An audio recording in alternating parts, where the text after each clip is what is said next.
New Thought Media Network.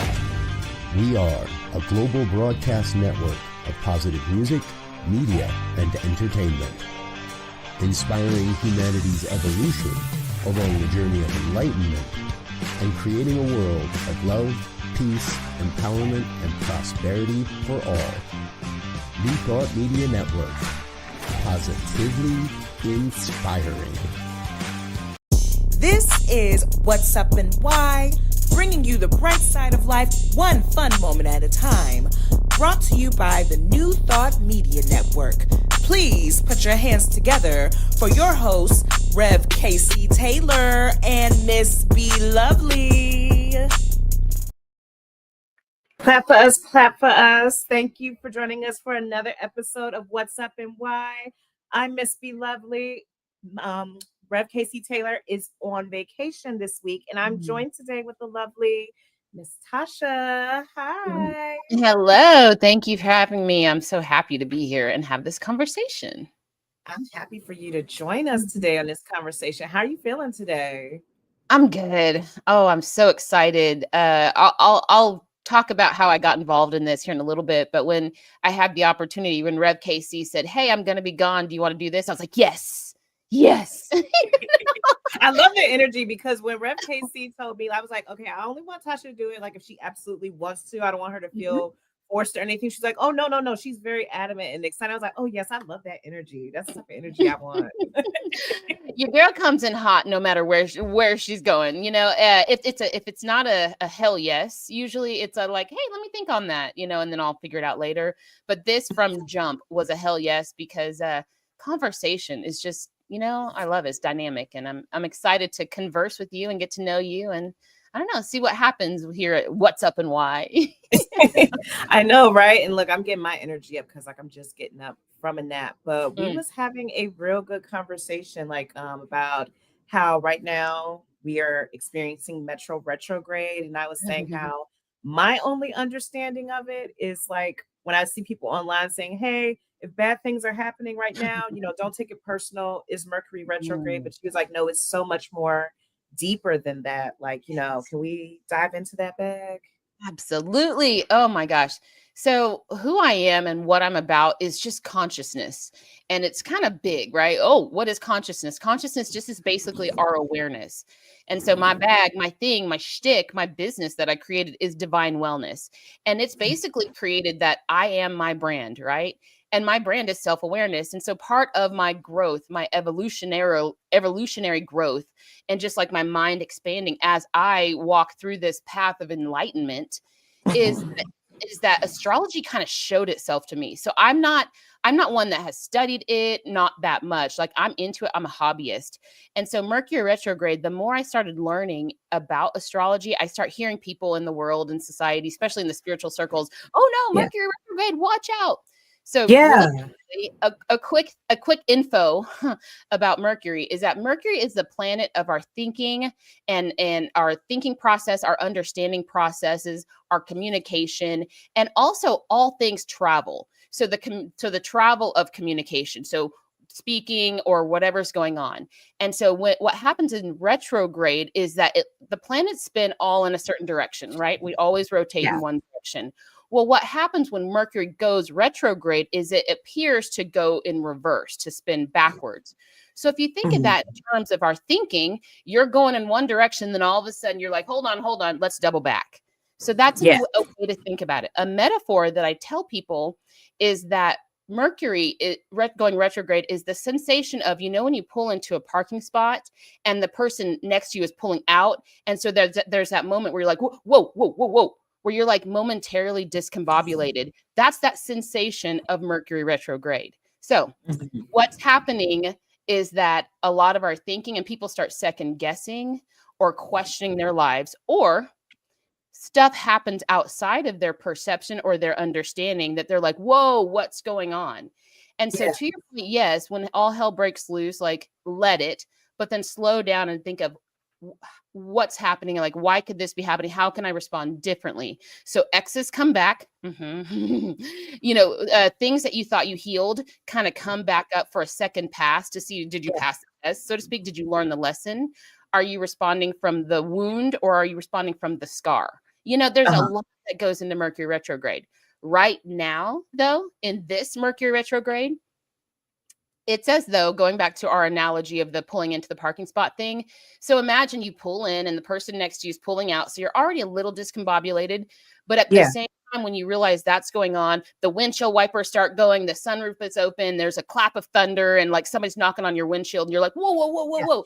That's right now in society. So when we lift our head and we look at maybe the administration here in America, right? We look at society around us. We look at big pharma. We look at the money. We look at new ways of transportation. We're rethinking fossil fuels. We're rethinking things. Our computers and technology is like evolving faster than we can keep up with. So right now, humans, as conscious individuals, we get to pause and say, how do I want to move forward? And so this is how we know that we are so loved, because we have these periods in the year that ask us and force us to slow down and make sure we're thinking in alignment with where we want to go.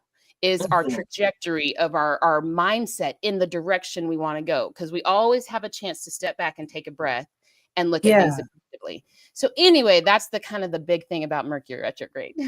Well, that's really interesting to me, because lately, like the past couple of weeks, I've been having these thoughts of like, okay, what is it that I want to do next in this one particular area of my life? Like, it's something that I've been doing for a while. And it's like, I loved it. I had prayed for it and everything, but now I've been feeling like, you know what? I feel like it's time for a change. It feels like I've evolved, like I'm ready to evolve. But then I was also wondering, like, where's all of this coming from all of a sudden? So it's right to say, like, these thoughts and these feelings and this desire to want to, change one aspect of my life is because of this Mercury retrograde that we're going through. Yeah. In addition to everything else. And I think it's important to also remember that as a human species, we're evolving, right? And so where we're getting to, and how Rev Casey and I connected, is Science of Mind, Church of Religious Science, is Centers for Spiritual Living. Like, that's where they're our senior minister. Well, when I walked into that, I was like, oh my gosh, you guys are teaching the concepts that I kind of came into on my own. And the reason I say that is because, remember, we're evolving. And also what's evolving is our mindset and our understanding that the mind is simply a tool that we get to use to allow divine energy to flow through us, so that we can actually be the hands and feet of God, of the divine, of the energy that beats our hearts. Like, we get to do that through our conscious awareness. And so, be lovely if you're being offered opportunities to say, actually, I want to go here. Tasha, in my business is Divine Wellness. I teach people that there's a reason you have a dream in your heart, and you can't dream it too big, because as conscious creators of our lives and using the tool of the mind, especially in a season when we're asked to rethink or create new thoughts about where we want to go, what we want to do, stepping fully into our power, that empowerment, that sovereignty is like, dare I say, the sexiest thing anybody can do, right? Don't we love a confident person? So anyway, all that to say, like, you facing these changes is just like, take a deep breath. You can't do you wrong, and keep going. You know what I mean? So that's really cool that you're being faced with that. We all are. But what, because like in this day and age, there's a lot that's going on, like what you were saying, like, with big pharma, people have to worry about, how they can pay their medication, the changes that's happening in the administration that's like, impacting a lot of people's lives. How can someone who is, possibly going through things where they feel like, okay, I want to change things, but I really don't have the time or the mental capacity to really even sit down and to, like, flesh out everything that's going through my mind and what I'm feeling in my body and stuff? Yes. What a beautiful question. The answer is to come back to the breath. And I know we want to run ahead and have the answers already, but coming back to the breath, coming back to that centeredness of spirit of just breathing in the right now moment, and having the intention of knowing, hey, I think I want to change my career life, or my love life needs a little more attention, and I don't know what to go. I don't know my next step. And coming back to the breath is, sure, it can be meditation, it can be prayer, but literally just being in the moment. Because when we try to think too far forward, we're trying to time travel, and we actually are. And once we realize how to be present, we can time travel in the future and imagine what we want on purpose. We can consciously create. But Yeah. until we know where we want to go, getting quiet and just being present and allowing, like, oh, that sounds fun. And then leaning in that direction. Does this make sense? Mhm. So just It doing does. the next right thing is kind of the way to bring that into a neutral state. And then Yeah. allowing what lights your heart up, and then taking that a step in that direction. I will say, you said people trying to pay for their medication, for example. I'm going to be so out there, and I don't care about it. I'm in Oklahoma, and Oklahoma is a medical marijuana state. Like, you can get medical marijuana. We're not recreational. And I am a medical patient. For the last 2 years, cannabis has been a part of my balancing my inner, like how I feel, like my homeostasis, that sense of inner balance, like my mental wellness, my physical, like calming my nervous system. Before I kind of allowed cannabis into my life, it was hard for me to regulate my nervous system to where becoming present was a challenge. I could not quiet my mind. I couldn't, no matter how much I exercised, how much I tried to meditate, I needed something. I wanted something. And so for me, medical cannabis helped to stabilize it. I also used to work for the Oklahoma Medical Marijuana Authority. And so I start to see the medicinal use of this plant medicine, right? However, it's a 2-year license, and my license expires in a few days. And so I'm allowing myself to let go of the need of that medicine. But I've been faced with the financial aspect of it. I've been faced with the breakdown of something that I relied on for my inner stillness. Yeah. And I'm asking myself, can I sit with myself without assistance? And I'm not advocating anybody jump off their meds.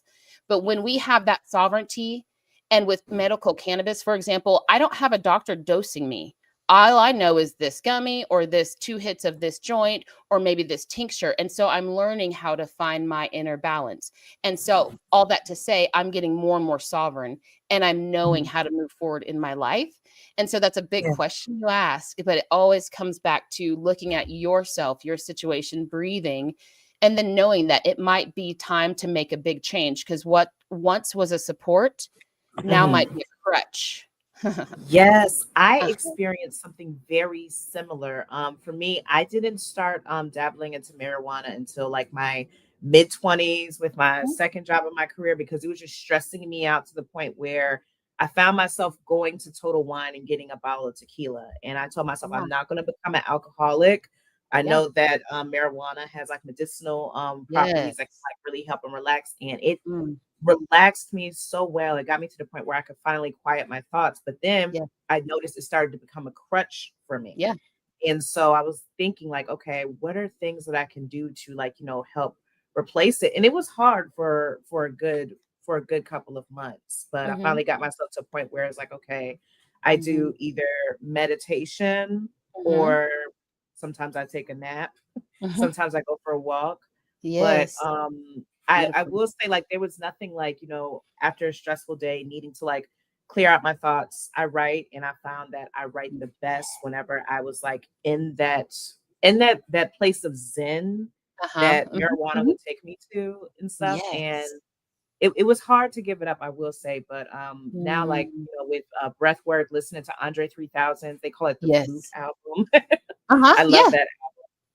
But that has Yes. helped me out so much, getting back to that place of zen. And I it's love like, that. to have something that can help you to like quiet your thoughts and like get to your center, so that Absolutely. you can like flesh through everything that's going through your mind. Yes, yes, that's beautiful. And what I kind of have contended with that here and there, like, do I want to continue? And when I first started, similar to you, I'm a channel, like I just get high information that comes down. And when I would partake cannabis at first, I would get bigger downloads, is what I call them. And I'm like, oh, okay, well then cannabis opens me up to get messages from God, And that was cute for a minute and a half. And I was like, no, I don't need to rely on a plant to hear the voice of God. And so what the way that I came to like satisfaction with that was cannabis was teaching me how to set my mind and how to open my mind to be able to receive those messages without the assistance of cannabis. And knowing that all, and this is what we teach over at Centers for Spiritual Living, that all is mental, right? And that goes deep. I'm not going to go there. But my thoughts and my intention toward this plant can either assist me or kind of keep me down. So now once I let the thing expire, I still have access to like CBD or whatever, but ultimately we can already, to your point, we can already achieve those states without the need of the plant, because the plant helped us to rewrite the neural pathways of hyper mental stimulation, because we can't get higher divine information if our brain waves are so fast. Cannabis helps to pull it down. And then that's where we tap into our deeper intuition. And so you're exactly right. You probably did write better, comparatively speaking. But now if you choose to set the intention that that you're going to write this like freaking like blockbuster piece, or you're going to write this article that's going to go viral, your intention is energy. And cannabis could have assisted that, but your intention will blow the socks off anything that cannabis ever did, because you've evolved past needing that support to where now you can conjure it from yourself without the need of that plant. So it's all your intention. And cannabis is an amplifier. I will say that. And that's kind of what I've learned through the medical aspect of it. But it helps us to know our thought process. Helps us to look at our thought processes. Thank you, Mercury Retrograde, right? Yeah, and like piggybacking off of that, like our thought processes. And earlier you had said like our brains are like very complex, very strong. Yes. You mentioned something about like something being sexy with like using our mind. What was it exactly that you said? I don't want to sovereignty, confidence is sexy. Like knowing who you are and what you stand for is the sexiest thing, And so creating your reality from that place of, listen, I know that I'm a conduit of God's divine energy. And yes, I am belovely. Welcome. Nice to meet you. You know what I mean? And I'm creating the life of my dreams. So yeah, that's kind of sexiness. Yes. And I want to use that to like get into this next topic that that has really helped me out. The power of manifestation and visioning. I was having a conversation with someone earlier this week about the power of manifestation, and I have used it in my life.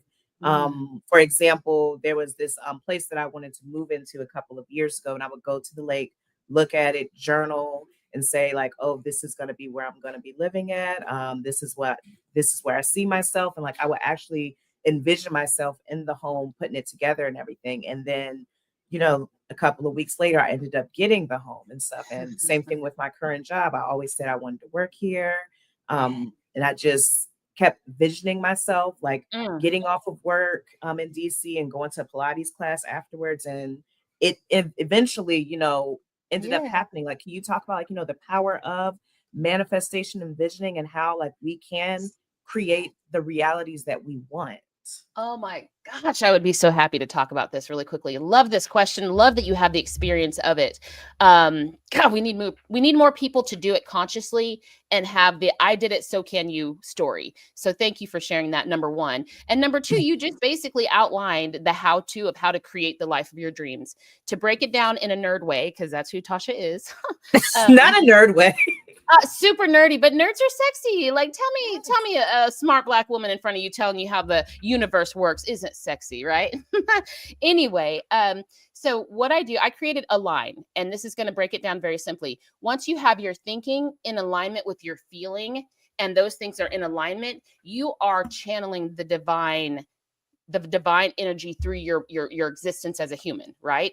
So manifestation, when we choose something, so you wanted that house. I'm actually where you were, or that dwelling. I'm looking for a house. Okay. So right now what I do is I close my eyes, and in my mind, I imagine what I want for the house of my dreams.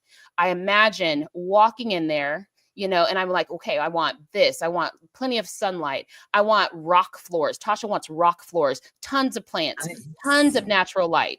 I'm getting detailed about what I want. When I walk in, the temperature is a crisp 68 because I love a cooler home. You know what I mean? And I feel my feet on that cold floor. What I'm doing is I'm creating the vision of it with the tool of my mind. I'm deciding I want cool floors. I want sunlight. I want plants. And then I'm feeling, how will it feel to walk into that house? How will it feel to see my sexy man cooking dinner for me, right? How cool, how awesome does it feel? So now I'm aligning my thinking and my imagination with the sensation, the feeling of it. And then I just sit there as long as I want. But honestly, if you are there and you are touching the sink as you turn on the water to wash your hands, as I'm there, 17 seconds is all it takes to change the trajectory, because you're programming your subconscious. Hear me out. So when you imagine 17 seconds. that's all it takes to start the process, but there's more. And it's very simple, not super easy, but very simple. So you're there, and then in your heart, you feel it 17 seconds, but stay there because it's delicious. You're going to want to stay there forever. So set a timer, 15 minutes, whatever, right? Every day. And I'm also a meditation teacher. 10 minutes a day, 7 days a week for 8 weeks before you see your whole life change. But you get there, you envision it, and then you wake up from your meditation or your visualization, and you say, that's the life I want. And so you affirm it. And as you speak, you're putting that energy into the atmosphere, and you're also affirming it in your subconscious. I believe that I'm worthy of that house. I believe I'm worthy of that experience. And every time it comes to mind, you say, oh, it's on its way. You affirm it. And so a vision that I got one time, I'm not going to grab a book, but imagine taking a book and, okay, hold on. So sorry, not sorry. It's okay. Every page, and this is psycho-cybernetics. I will push this. This is about mindset. So this is a push. I'm just going to say every page of the book is a reality that you could choose, right? So what I'm doing is I'm jumping to the end of the book, and I'm living on that last page. So I'm already assuming it's already done. That house is on its way. Yes, it's twice my budget. Yes, it's twice as much as I've been approved for. I don't care how it happens, but I know that I'm a divine channel of the universe. I'm a conduit for miracles. Yes. And I'm aligning myself with that reality. And it sounds delusional, and hell yeah, because it's miraculous. And there's got to be someone to receive the miracle, and it may as well be me. You know what I'm saying? Yes. And so we don't have to stress about it. And so when you get offered the opportunity to be like, well, actually, I don't worry about that. Because if you worry about that, that's going to be your fear consciousness. But no, we're abundant, right? And so what we're doing, remember the stars all go in a certain direction, you know that? So when you make a decision and you imagine and you believe it in your heart, and this is all biblical, go read your Bibles. And when you believe in your heart and you know without a shadow of doubt, things in your reality start to just happen. And you're like, oh, and it may seem like you're being taken off. You want this house, so you lose your job. Oh, well, then you start your own business. So now you're getting money that you never, you know what I mean? Like you're aligning yourself with the natural flow. And because we're conscious creators, we get to choose the end of the story for our lives. And I know that sounds wild, but along the ride is we're going to be offered every reason to disbelieve that we can have the life of our dreams. So as we evolve and grow out of our doubts and our fears, that's how we actually manifest the life of our dreams. So don't start with a house. Start with a pink airplane. Start with something stupid that when you see it, you're like, holy shit, there it is. You know what I mean? And it might even be a pink airplane sticker that you see on a little girl's water bottle. It'll be something that's like a cookie crumb. Remember Simpsons? Ooh, piece of candy. Ooh, piece of candy. Ooh, piece of candy. Like, you know what I mean? Yes. That's manifestation. So anyway, that was a big like, but does that kind of speak to what you were asking about? Yeah, it absolutely does. And I hope that like that resonates and encourages anybody out there who's trying to have something. If there's something that you really want and desire, manifestation and visioning is two of the greatest tools that you could ever use. Like for me, I used to call myself an optimistic person, but I just see myself as being delusionally positive. Like I just believe that one, I am deserving of all the good things in life. I always affirm that over myself. And because of that, I feel like that's why I always attract all the opportunities and all the good things and stuff that I want, because I just believe like no matter what happens, everything is working out for my best good. And what it is that I'm wanting, I am deserving of, and I'm going to attract it and pull it to me. Delusionally, what was it? Delusionally, what was that phrase? Positive. I don't think there's nothing delusional about that. So really quickly, because we're newer to each other, will you just give me a couple of words of what you've done in your life that you're proud of? Tell the world. Oh, that is a really, really good question. Oh, off the top of my head, what is it that I've done that I am really, really proud of? Okay. I used to be very, very selfish growing up. And I finally came to a point where I just decided to put others, I'm not going to say put others before me, but I'm much more thoughtful and empathetic of other people. Like I pay attention to like body language and like how somebody is like in person. I'm like, do I need to like, give them a little bit more attention, or like, let me do something to like, cheer them up and stuff, even if I don't really know them. What else? solo travel. I like to travel by myself a lot. And my one big solo trip, I went to Europe by myself. Wasn't afraid, was very excited. Yes. Oh my Yeah. gosh. Okay. So those two examples, I'm just going to tell you, for one, your face lit up, right? Like you got brighter. You got a little bit brighter when you talked about those things. You doing those things, let's just say traveling, both of those things, like you being empathetic and empathic, you're spreading light just by being who you are, delusionally optimistic, my butt, but then not only that, but you took all that light energy and all that love and you traveled by yourself. Hello, queen, sexy. Oh, you're that mysterious woman traveler. And you're spreading that light around the world, not you being a light worker. And so when we know who we are, you feel that? When we know who we are and we just follow the dream, then people take notice of us and they want to know how you did what you did. And Jesus talked about, you're going to do what I did and greater things. Jesus is like, bro, I'm just walking on water. I'm just doing these things. But for us, now that where we have evolved to, we get to be the Jesuses and embody whatever it is that is our message. Jesus's message was his identity, the I am. He wasn't killed for what he believed. He killed for who he was. He was like, kill me and I'll be back. Because that's how the soul does. Every time we come back for another lifetime, there's a couple of days, right? And so in terms of being who you are, I just think that's beautiful. And I do want people to be encouraged because like right now, also, life sucks. So your option is to feast on the crap out there. Let's go follow and see what President Trump is doing today. Or let's dream it's a lot. Or let's dream about the house that we want, right? And let's keep showing up for our work and showing up for those people in our lives and being empathic and loving. So anyway, all that to say, as a receiver of your empathy and you're hyping someone up, even if you don't know them well, thank you, because you set me straight right before we hit record or hit live on this. Thank you for your work in the world. Yes, of course. Thank you. Well, it's taken work because like for me, like Erykah Badu had recently tweeted something that I've been practicing a lot more. She has said, don't do nice things for people who do not treat you with respect. Sweet dreams, light worker. And for me, growing up in the South, I was always taught, you always have to, be kind, courteous, bend over backwards to please people and be nice to people. But from previous experiences, I've realized, a lot of people like tend to shit on people who are just super nice. So I've had to like kind of scale back and protect that a little bit more. It's like, not everybody's deserving of, the full capacity of my niceness. I can be kind, but I'm not going to be super nice all the time, especially to people who, are not respectful. And you had said like, the light workers thing, it really stuck out to you. Like, why is that? Yeah, because I'm a light worker. I feel like we all are light workers. I think that those of us who know our light, those of us who know that our light attracted some people that treated us like shit, that took advantage of our empathy and our grace and our generosity, as we're like, hold on, you're trying to siphon off my good anything. Like you're trying to bring me down. If you disrespect me, I'm going to flip the fucking table and I'm going to walk out. Good luck. So you're just being a light worker by being who you are, because what you're not going to be is someone's, free ride. Nobody's going to take advantage of you. And so once again, if you had weak boundaries, you couldn't travel the world by yourself. And you couldn't smile with, look in the eyes of that coffee shop attendant or whatever. You know what I mean? Those things, those are the light worker things.